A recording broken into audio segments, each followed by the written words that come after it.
আমন্ত্রণ জানাচ্ছি প্রবাস কণ্ঠ রাতের বুলেটিনে, powered by my NJ trip. শুরুতেই জানাবো আজকের প্রধান শিরোনামগুলো। চাঁদা না পেয়ে মালয়েশিয়া প্রবাসীর বাড়িতে হামলা, ভাঙচুর, ৪৫ লক্ষ টাকার মালামাল লুট। মালয়েশিয়ায় বাংলাদেশে ওষুধ বিক্রি করায় জরিমানা এক বাংলাদেশের। মালয়েশিয়ার কেদাহ রাজ্যে বিশেষ আদালতে বাংলাদেশি সহ ১২৬ জন অবৈধ অভিবাসী অভিযুক্ত। দেখছিলেন শিরোনাম, এবার বিস্তারিত। আপনিও কি আপনার নেক্সট ট্রিপ প্ল্যান করছেন?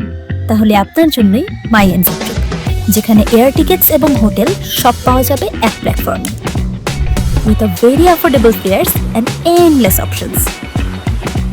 উইথ মাই এনজে ট্রিপ আপনার ভ্রমণ হবে একদম নিশ্চিন্তে। নারায়ণগঞ্জের সোনারগাঁয়ে মালয়েশিয়া প্রবাসীর বাড়িতে হামলা ও ভাঙচুর ও লুটপাটের অভিযোগ উঠেছে। বৃহস্পতিবার রাতে এই ঘটনা ঘটে। এ সময় নগদ টাকা, স্বর্ণালংকার ও বিভিন্ন মূল্যবান সামগ্রী সহ ৪৫ লক্ষ টাকার মালপত্র লুট করে নিয়ে যায়।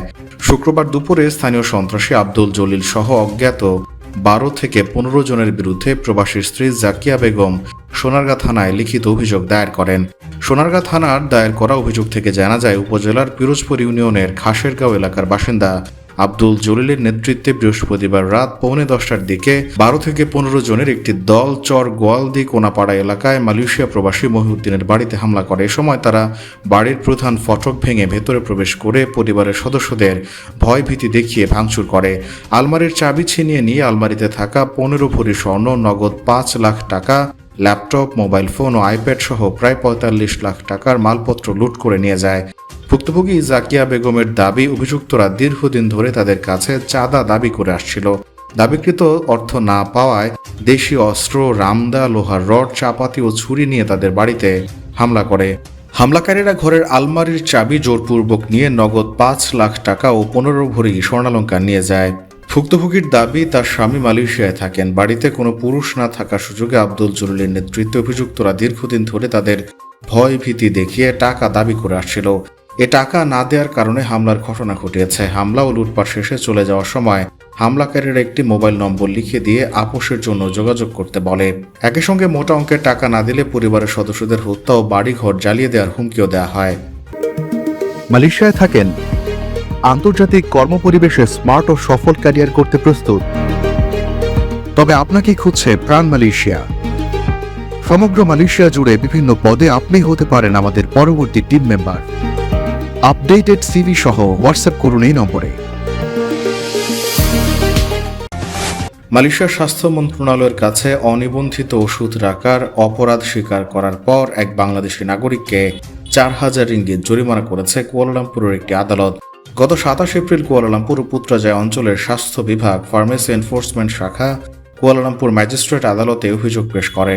স্বাস্থ্য বিভাগের তথ্য অনুযায়ী গত ১৩ ফেব্রুয়ারি কুয়ালালামপুরের জালান তুন তান সিউ সিন এলাকায় একটি প্রতিষ্ঠানে বিশেষ অভিযান চালানো হয়। সেখানে অবৈধভাবে ক্লিনিক পরিচালনা এবং বাংলাদেশি নাগরিকদের চিকিৎসা সেবা প্রদানের অভিযোগ ছিল।